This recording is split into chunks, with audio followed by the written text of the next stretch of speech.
नमस्कार माझ्या शेतकरी मित्रांनो, तुमचे आपल्या या यूट्यूब चॅनलमध्ये स्वागत आहे। मित्रांनो, तुम्ही जर या चॅनलला नवीन आला असाल तर सबस्क्राइब करून ठेवा आणि शेजारी दिलेल्या बेल आयकॉनला प्रेस करून ठेवा, जेणेकरून विविध सरकारी योजनांचे महत्त्वाचे अपडेट्स तात्काळ आपल्या मोबाईलवरती आपल्याला मिळत राहतील। मित्रांनो, मनरेगा अंतर्गत विहीर अनुदान योजना राबविण्यात येते। या योजनेमधून तुमच्या विहिरीचे काम सुरू असेल किंवा तुम्हाला या योजनेमधून नवीन विहीर करायची असेल तर तुमच्याकरिता हा व्हिडिओ अत्यंत महत्त्वाचा आहे।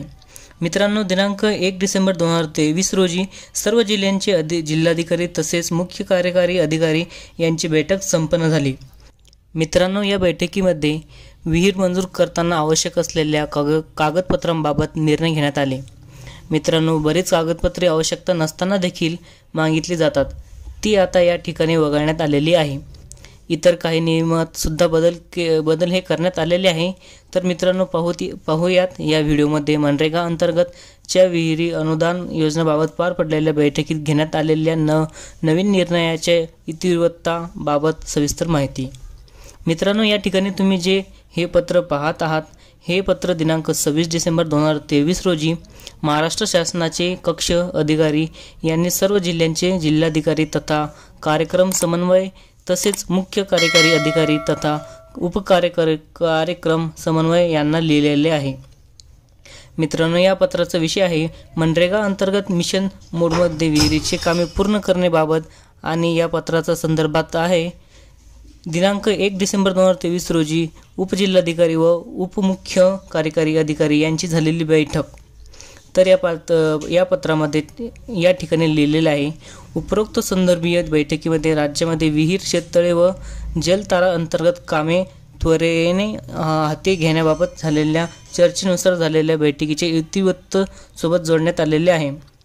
त्याप्रमाणे कारवाई करावी, म्हणजेच बैठकीमध्ये जे निर्णय घेण्यात आले आहेत त्या बैठकीचे इतिवृत्त या ठिकाणी या पत्रासोबत जोडलेले आहे आणि त्यानुसार इतिवृत्तानुसार या ठिकाणी आता नवीन विहिरीचे काम करताना किंवा ज्या विहिरीचे काम सध्या सुरू आहे त्या विहिरीबाबत या ठिकाणी कारवाई ही करायची आहे। तर मित्रांनो, आता या इतिवृत्ताबाबत या ठिकाणी माहिती पाहूयात। या ठिकाणी बैठकीची इतिवृत्त आहे दिनांक 1/12/2023 रोजी च्या बैठकीमध्ये विहीर मंजूर करताना आवश्यक कागदपत्रांच्या संदर्भात झालेल्या बैठकीचे इतिवृत्त। मित्रांनो, तुम्हाला या इतिवृत्ताची PDF फाईल हवी असल्यास आपल्या टेलिग्राम चॅनलवर मी उपलब्ध करून दिलेली आहे। आपल्या टेलिग्राम चॅनलची लिंक या व्हिडिओच्या डिस्क्रिप्शनमध्ये दिलेली आहे, त्या ठिकाणी क्लिक करून तुम्ही हे इतिवृत्त PDF स्वरूपामध्ये मिळवू शकता। तर या ठिकाणी पहिला मुद्दा आहे, राज्यात सुविधा संपन्न कुटुंब मिशनचा भाग म्हणून प्रत्येक शेताला पाणी हे उपक्रम राबविण्यात येत आहे। त्याचा भाग म्हणून वित्तीय वर्ष 2024-25 मध्ये राज्य शासनाने प्रत्येक ग्रामपंचायतीत किमान 15 विहिरी, मागणीनुसार ती यापेक्षा अधिक राहील आणि दार जोडामुळे विहीर शक्य नसेल तेथे किमान 25 शेततळे, मागणीनुसार ती यापेक्षा अधिक राहील करण्याचे कार्य हाती घेतले आहे। राज्यात विहीर शेततळ्याची मागणी हॉट ॲपमध्ये तसेच ऑफलाईन मोठ्या प्रमाणात होत आहे। त्यानंतर मित्रांनो, या ठिकाणी येथे वृत्ताचा चौथा मुद्दा आहे, या विहिरी शेततळे गतीने पूर्ण करता यावे म्हणून राज्य शासनाने दिनांक 4 नोव्हेंबर 2022 चा शासन निर्णयानुसार स्टँडर्ड ऑपरेटिंग प्रोसिजर काढली आहे। या स्टँडर्ड ऑपरेटिंग प्रोसिजरमध्ये विहीर शेततळे मंजुरी देत असताना आवश्यक कागदपत्रांचा उल्लेख करण्यात आलेला आहे। तरीसुद्धा काही तालुक्यात जिल्ह्यात यापेक्षा अधिक कागदपत्रे मागवण्यात येत असल्याचे निर्देशनात आल्याने दिनांक 1 डिसेंबर 2023 रोजी सर्व जिल्हाधिकारी व उपमुख्य कार्यकारी अधिकारी यांची बैठक बोलवण्यात आली होती। म्हणजे मित्रांनो, ही बैठक बोलवण्याचे जे कारण होते ते या ठिकाणी या 5व्या मुद्द्यामध्ये देण्यात आलेले आहे। काही तालुक्यामध्ये किंवा काही जिल्ह्यांमध्ये गरजेपेक्षा अधिक कागदपत्रे ही मागवण्यात येत आहेत। तर त्या अनुषंगाने या ठिकाणी काही बदल हे आणि या ठिकाणी आलेले आहे त्याचा सुद्धा उल्लेख या ठिकाणी पुढे करण्यात आलेला आहे। तर मित्रांनो, या ठिकाणी या बैठकीमध्ये जी चर्चा झाली मुद्दे सुद्धा या ठिकाणी पुढे आपण पाहूयात। कागदपत्रे मागविण्याचे उद्दिष्ट पात्र लाभार्थ्यास विहीर शेततळे मंजूर करणे हा आहे। हे करत असताना कोणतेही व्यक्ती चुकीच्या पद्धतीने विहीर शेततळे मंजूर होऊ नये याची काळजी आवश्यकता आहे। या दोन बाबीशिवाय इतर कोणत्याही कारणाने कागदपत्रे मागवण्यात येऊ नये। तर मित्रांनो, या ठिकाणी आता उपस्थित झालेले काही मुद्द्यांवर खालील प्रमाणे या ठिकाणी स्पष्टता करण्यात आलेली आहे। काही जिल्ह्यात एकच कुटुंबातील अधिक लोकांना वनपट्टी देण्यात आलेले आहेत, मात्र जमिनीची सीमा स्पष्ट नाहीत।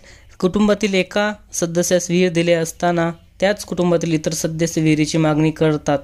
त्यावर स्पष्ट करण्यात आले की दिनांक 2 सप्टेंबर 2022चा शासन निर्णयानुसार जॉब कार्ड यातील प्रत्येक जोडपे तसेच प्रत्येक वेळेस कास्ट जॉब कार्डचा अधिकार असल्यामुळे जॉब कार्ड विभक्तीकरण करून त्या वेळेला लाभार्थ्यांच्या जमिनीवर विहीर देण्यात यावी।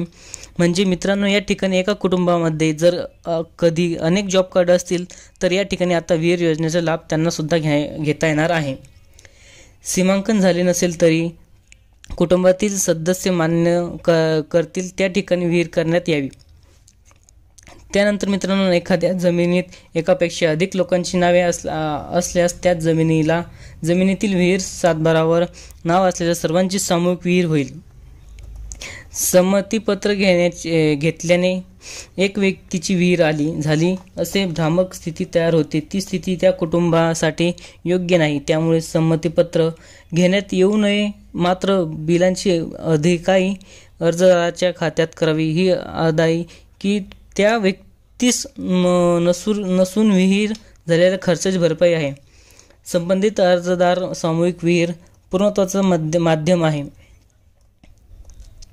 तर मित्रांनो, या ठिकाणी वरील सर्व बाबींचा विचार करून या ठिकाणी आता मनरेगा अंतर्गत तुम्ही जर कधी विहीर अनुदान किंवा शेततळे अनुदान करिता अर्ज करत असाल तर फक्त आता या ठिकाणी खाली ज्या कागदपत्रांचा उल्लेख करण्यात आलेला आहे याच कागदपत्रांची आवश्यकता असणार आहे।